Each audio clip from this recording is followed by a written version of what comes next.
Did you know that Ravensburger produces more than just the classic jigsaw puzzles and board games we know so well? Introducing Cree Art by Ravensburger, the ultimate painting by number experience. You'll find everything you need to start your artistic journey today with Ravensburger's carefully curated painting by number kits. Whether you're a seasoned artist seeking a new challenge or a beginner eager to explore the world of painting, Ravensburger's kits cater to all skill levels and ages.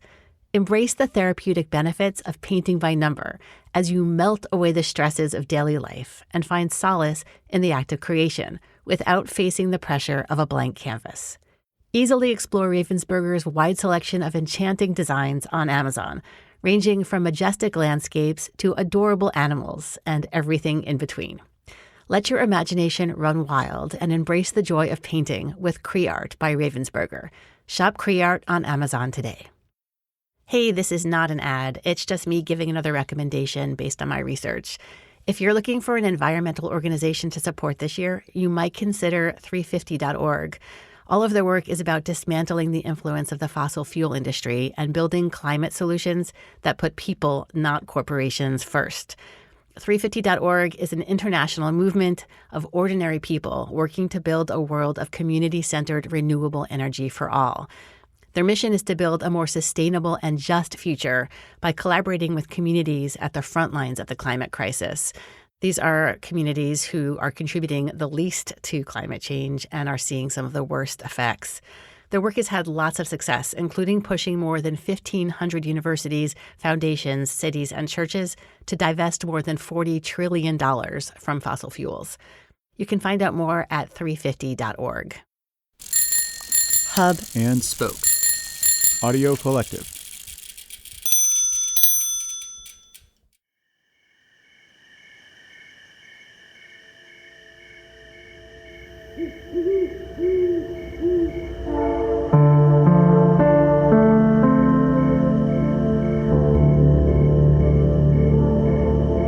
You're listening to Nocturne. I'm Vanessa Lowe.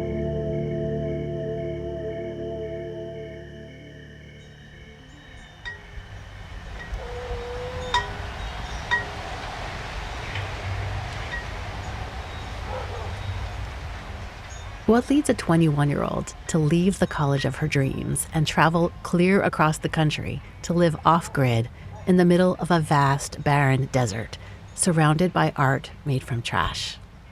Freedom and the space to breathe, a step away from the bustle, where I can have the space to pursue things that make me joyful to wake up in the morning, that make me feel fulfilled. When I decided to come out here, it was an equal balance of running to and running from. Running from fear and running towards freedom and opportunity. My name's Eli Smith. I'm 21 3/4. I'm from Central North Carolina. I've grown up making art. I sing, I dance, I make sculptures, pen and ink collages. And then when I was younger, I was a circus performer. Eli is an artist in residence at the artistic community/desert outpost of East Jesus.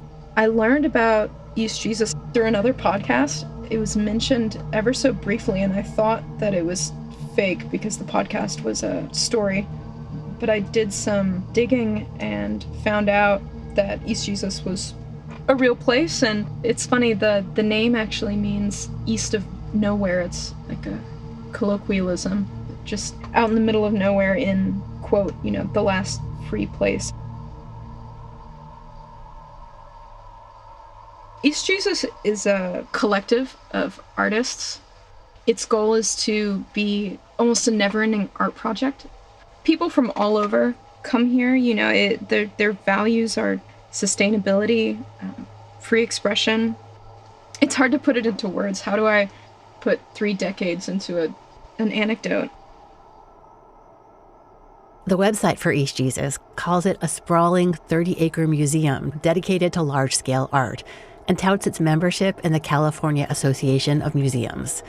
Established in 2006, the place has no religious connotations, despite its name. It sits on the site of a former landfill, within a larger area dubbed Slab City, or the Slabs, because of the discarded concrete slabs left behind when a World War II Marine Corps training camp was torn down. The Slabs is now home to snowbirding RV folks in the winter, and also free-spirited wanderers, addicts, and the unhoused. East Jesus and Slab City are located in Imperial County, which is a sparsely populated desert region located on the southeast border of California, abutting the Mexican state of Baja California to the south. There's no running water, and electricity comes from solar panels and generators. There's a military base very nearby. The website description of the place is long and poetic and works hard to distill its essence, declaring, quote, "It is a waypoint between cities, gigs, careers, love lives. It is the place a friend tries to tell you about after emerging wide-eyed from the desert one early morning. The place far from the skylines, past the mountain, beyond the edge of the pavement, up the dried river, surrounded by spent shells and shivering sand." Can you picture it now? I feel like it's the kind of place you really can't imagine without being there, unless maybe you've been to Burning Man, the annual event in another barren desert plateau 700 miles to the north. I would say stylistically it's very similar. I think a lot of the folks at Burning Man share some of East Jesus's values and vice versa. Those values include community, free expression, and abandoned art cars dotting the landscape and occasionally being lit on fire. It's raunchy and it's silly out here, and it's stressful. People here all have stories. They're all rich with their own history. I don't think I've met a single quote-unquote normal or straight world person out here. During the tourist season in the winter, thousands of guests come through each week to experience the possibilities of a world without waste, in which garbage is transformed into an ever-changing art installation. People come not only for the art, but to see how we live. And a part of Charlie's vision, the founder of East Jesus, was to create a lifestyle that only really works when people look into it and see how we live. You know, where nothing is wasted. We compost everything, we make our art from trash and find joy while we're doing it. Charlie Russell left his tech job, packed all of his belongings into a shipping container, and founded East Jesus shortly after visiting the area for the first time. Charlie Russell was a character. I've never met the man. He died in 2011, but I know that he was charismatic, a strong personality. He made his money for East Jesus through video poker and selling chocolate martinis out of his art car at Burning Man. Enigmatic, from what I've been told. Charlie founded the first church of the chocolate martini, and it has 4 tenets that I'd love to share because I think they're relevant and hilarious and a good nod to the man. Charlie of the first church of the chocolate martini. 1, make good thing. 2, do big fun. 3, get more laid. 4, rise and infect. There's bumper stickers with those all over the damn place, and I do believe it's very indicative of the man and what East Jesus was built on. East Jesus, in its entirety, is art in action, but the centerpiece is an area called the Art Garden, or informally, the Garden. The Garden is home to an assortment of striking installations, a work-in-progress giant wall of found televisions, their screens painted with complaints about how society has used them, a tilted wooden house appearing to be sinking into the earth, a large meandering wall composed mostly of multicolored bottles. When I first got here, there was so much novelty, and the garden was so intricate. As I explored and walked through, my favorite piece would change on a week-by-week or even a day-by-day basis. But one of my favorites is this boat that was donated and planted in the garden, put at an angle, and there's a toilet seat in it. And I would go out at sunrise when I was first here, and I would lay out on the bow of this shipwreck in the middle of the desert and look up. You know, it just reminded me how much of an expanse this was in, and I would sit on the toilet and write poetry, and it made me feel really happy. So that was my favorite piece for a while. And then some of the art cars, there's one Cadillac that has a staircase built into the back of it and 2 seats mounted on top. And they're very comfortable, and it's the perfect spot to watch the sunset. And the entire car is painted, and there's LEDs on the roof. And I love telling visitors when they first get here, you can climb on all the art, you can touch it, you can poke it, just do it at your own risk. And if you break anything, just tell me it was broken before you got here. And that always gets a laugh. I really like talking to the visitors here because I can make them smile and talk for a bit and then they go away. And it's nice to have that sweet increment where I can brighten someone's day and enrich their experience, taking in something that may be off-putting or looked down on. Like, just because it's all made of trash doesn't mean it isn't striking or worthwhile or food for thought. Indeed, East Jesus has caught the attention of both the art world and popular media. We do have gallery owners and artists in San Francisco and all over the West, and a few from the East Coast come and put their installations here. So I would say that there's a degree of visibility around East Jesus, although it is still a curiosity. Like, for instance, Kesha filmed a music video, and in one shot, it's the back of my trailer. I'm like, I sleep right there.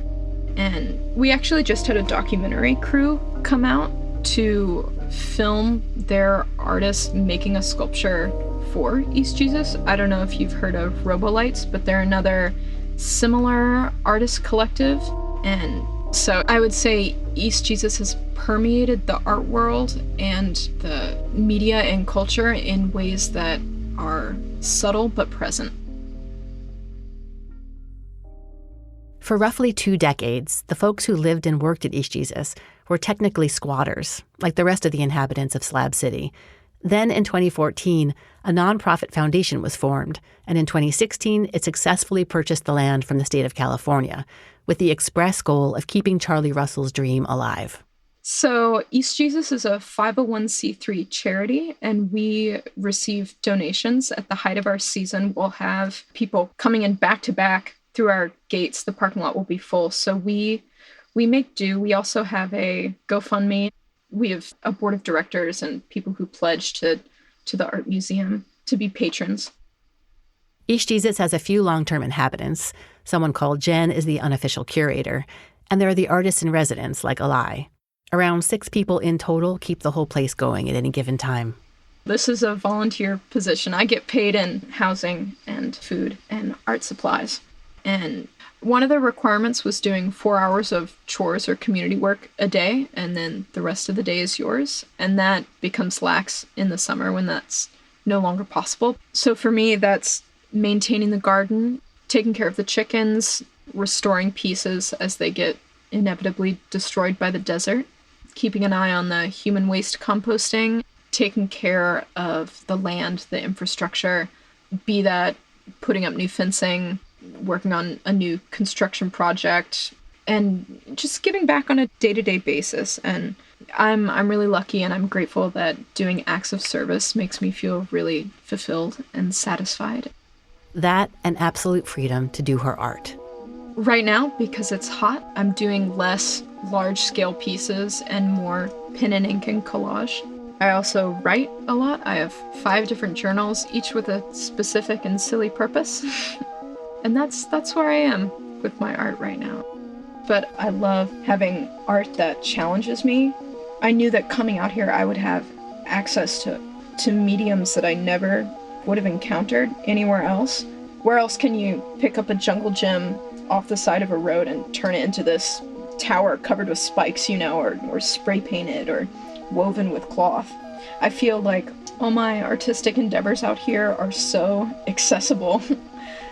And also, I realized I would never be 21 again and never this financially free, and that I could take my honey and I across the country and have an adventure. Alai has not been disappointed in that regard. Adventure comes in many flavors at East Jesus. When you go to the website, you'll find the East Jesus Survival Guide, which includes the rule to never arrive after dark because, quote, given the nature of Slab City and some of its inhabitants, unexpected visitors after dark are presumed to be trespassing with ill intent and risk staring down the barrel of a 12 gauge. That's accurate. I mean, we have a shooting range. A lot of the things on the website are outdated, but not that one. And I think it's because you have to be cautious. You don't know people's lived experience. You don't know what substances they may or may not be on, their state of mind. There's a fear out here because things are so scarce. I'm a trusting person and I love to care about people and give my best self and help people grow. But when I see all these people who don't want help, who aren't willing to grow, and the danger that's behind all of that, it hurts my heart. And those warnings have a level of legitimacy to them. That just watch yourself. Because Slab City is, in all essentiality, a ghetto. There are piles of trash on the road. I'll see people walking in mismatched clothes, sunburnt, looking dehydrated. We'll go into town on a water run and, we could pick them up and give them a ride or offer help. But I've had it told to me that the people who end up out here permanently, it comes as a result of a series of poor choices. People don't stay here if they don't have to. I know the culture of Slab City has changed. Like, it was more community oriented, and frankly, I think it's been the influx of fentanyl that's really led this place to take a turn for the more gut-wrenching or heart-wrenching. While East Jesus is private property and formally separate from the Slabs, coexisting isn't always easy. The Slabs is really the last free place in all the good and ill that entails. And even though we're completely separate, we're still very much affected by it. So there's a fence around most of the property. I've got my own pepper spray. We've got 2 extremely powerful floodlights. You can see a solid 2 acres and pick out the outline of a person. So we'll do a walk around the border of the property every night. People see the lights like, hey, there's someone watching. One of our residents lives on the far side of the property. He's got a great sound system and plays music throughout the night. So it's mostly just maybe this is horrible to say, but it's play on their paranoia. We are here, you are being watched. You can't come over here. This caution is born from experience on the part of East Jesus' residents. We have security cameras for a reason, and, there was a funny story. One of my coworkers found a strung out person in the middle of our boneyard, which is expanse of lost items, donations. It actually used to be the Slab City landfill before Charlie came, and he saw it for what it was, a resource of art materials. And this person was naked from the waist up and stealing a bucket of cast dildos. And he was wielding a machete, and I was told that they just looked at him and flashed the light, and he scampered, dropped the machete but not the dildos, and hopped the fence. and that just really tickled me. Not all of the stories are as lighthearted. We had an encounter with someone we dubbed Two Teeth Tony. He was out by the fuel shed trying to look really casual, poking around, checked the lock, went under one of our structures and pulled out a generator. I was sitting in the living room. I looked up and saw him on camera and went around the corner by myself like a fool, and he had dropped the generator and was standing by the chicken coop trying to look really unsuspicious. And I was like, hey, but louder than that, private property, you're trespassing, you can't be here, man. He lolls his head, looking up slowly, and starts to walk towards me. And I say, you gotta go back down the road, you can't be here. And he looks at me and he sort of gives me this big smile and says, I'm your new neighbor, just coming to say hey, just coming to walk around. No, man, the fuck you are. I really don't think you are. And he gives me this up and down look that makes my stomach turn over. I don't like being looked at like that, and so I turn on my heel and go get 2 of my coworkers, and one of them's a really big guy, like an army vet, a very sweet soul, and he's like, "What are you doing here? Like, we got you on camera. Generator wasn't there a minute ago. What are you doing here?" So at that point, Two Teeth Tony just goes completely quiet and starts to walk out, not down the main road, but through the art garden. He picks up, hidden in a sculpture, a stash of his things and a few of our things. We're like, you know what, fine, like, we don't need this today. Escort him off the property. He's still dead silent, but with this really unnerving smile on. You could tell he was strung out, and we just sort of watched him wander off across our property line and through the desert. And one of our chores after that was sweeping the desert along the fence so we could see where footprints came through the fence.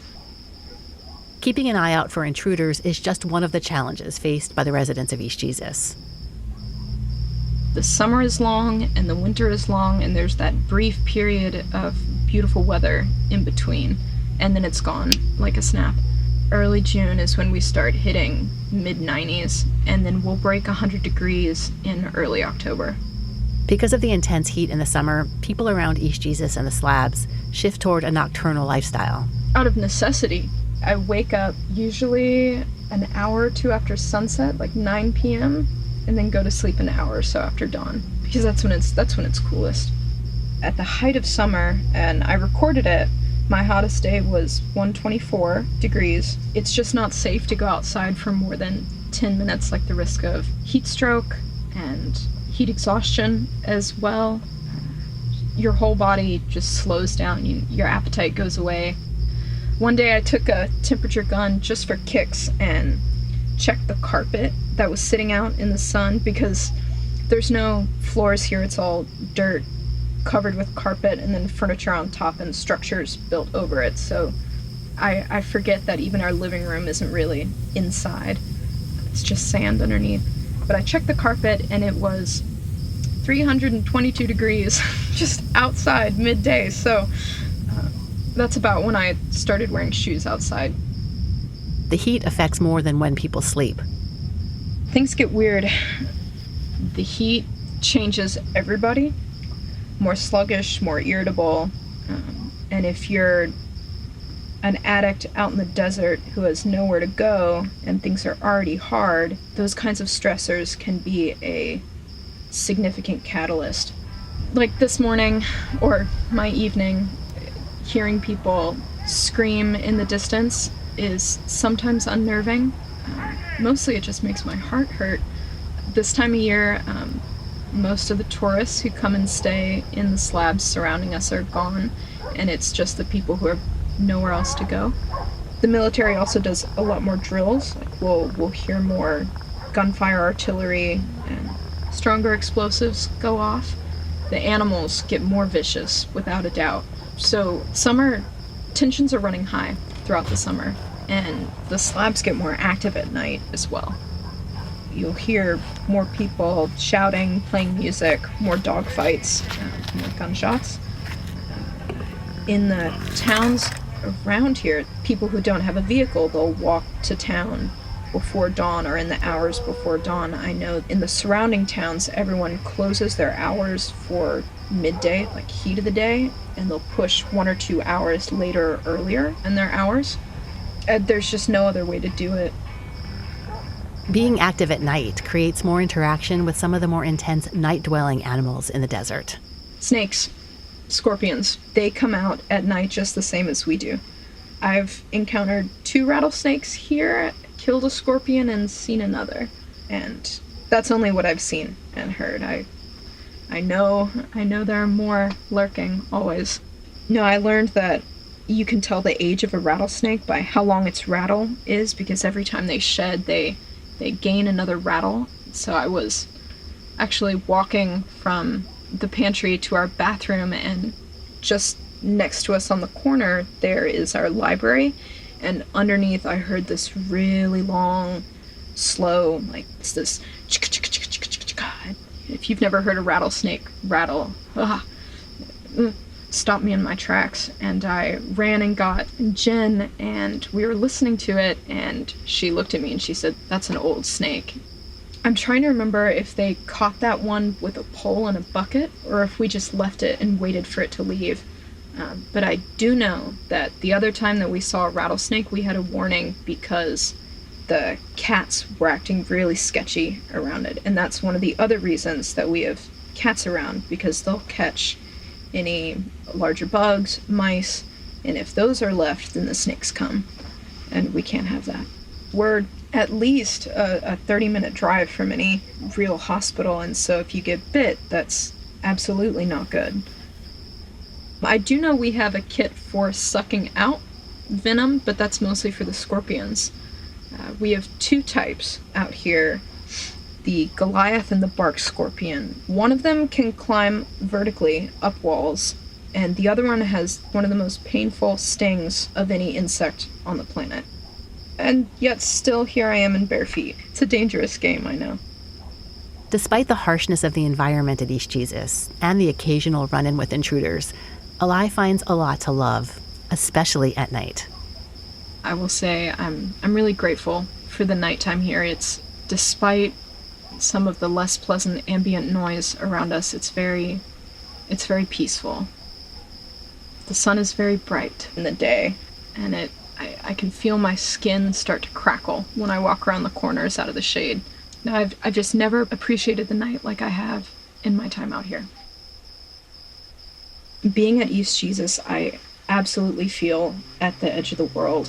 Looking out, we've got a little balcony area, and at night, it's just this sea of stars. Sometimes I'll lay on the couch, and on some nights when the moon is new, I can put up my feet and see a band of the Milky Way right underneath my toes. And in the morning, you can see the dawn come over the mountain ranges that are just past our property, or the day moon rising over the military base at sunset, where the light filters through the bottle wall into the compound, and the ground is covered with these green and blue and white slivers of light that are just beautiful to look at. And we have LEDs that will go on in the garden, and one of my favorite pieces, the barbecue, is this burnt out shell of a car, and we'll do all our landscaping and stack the brushwood on and then light it on fire, and the crackling and the flames in the middle of this sculpture garden in the middle of the desert is striking. We have strings of light all through the compound, and trees are growing like up next to the living room and through the roof. There are lots of mirrors hung around in a way that refracts the light. My boss actually made this really beautiful chandelier with, silver whippet canisters hanging and mirrors on the inside of it, and it just reflects really beautifully. Yeah, you can't walk into East Jesus without seeing some whippet canisters, I'm afraid. It's a part of the art, without a doubt. Sound really, really carries and really travels. We'll hear snatches of conversation being carried by the wind from across the property. On windy nights, the art garden is peppered with whirligigs made from all sorts of materials. There's one made of Easter egg cups, one of bicycle wheels all stacked together, and you can hear the and rattling. We've got a few small weather turbines on top of our roof, so that whirring as well. Sometimes we'll hear the booms of trailer fires, which are not so often, but the explosions of propane combusting. We'll hear crickets every night, and the wind rustling, dogs fighting and barking, cats meowing, fighting, the crunch of sand and gravel underfoot. The train. We're right across the train tracks, so we'll hear this forlorn, shipping train at least twice a day, but it's best at night for me, because it just fills the space and the expanse with that long, low sound.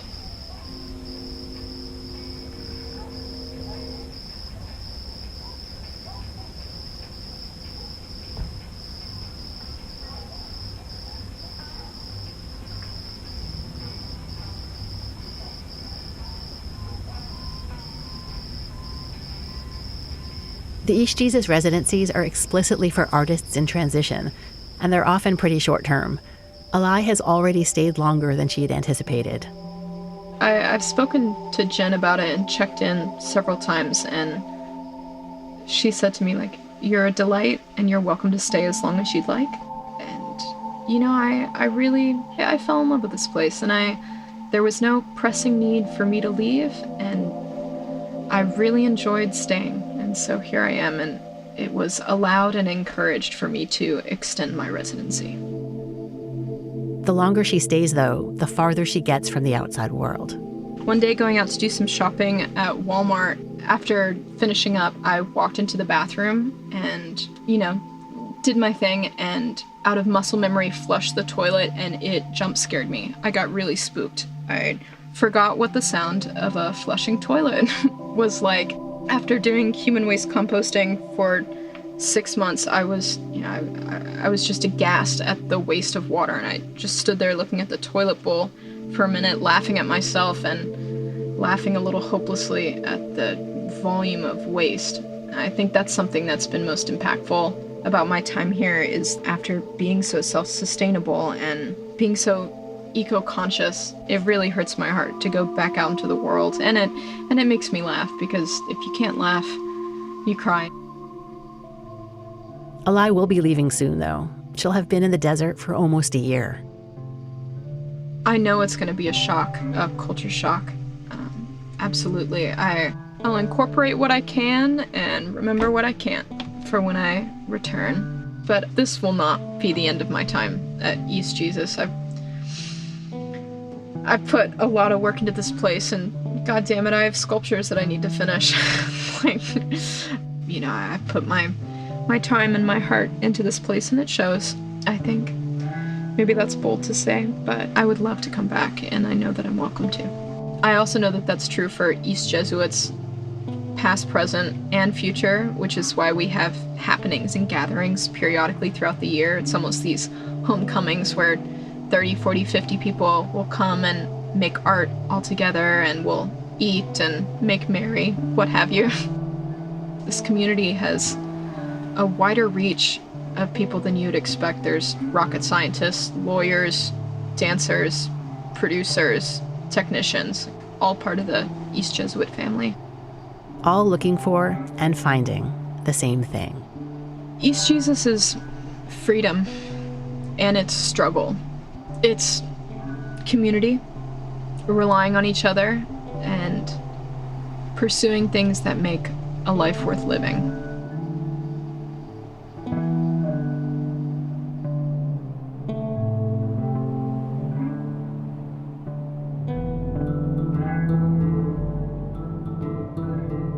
You've been listening to Nocturne. I'm Vanessa Lowe. Nocturne is produced by me and was created by myself and Kent Sparling, who also composed the theme music. Thank you to everyone who supports Nocturne on Patreon and PayPal. To find out how you can help keep the show going strong, go to nocturnepodcast.org/support. Till next time, thanks for listening.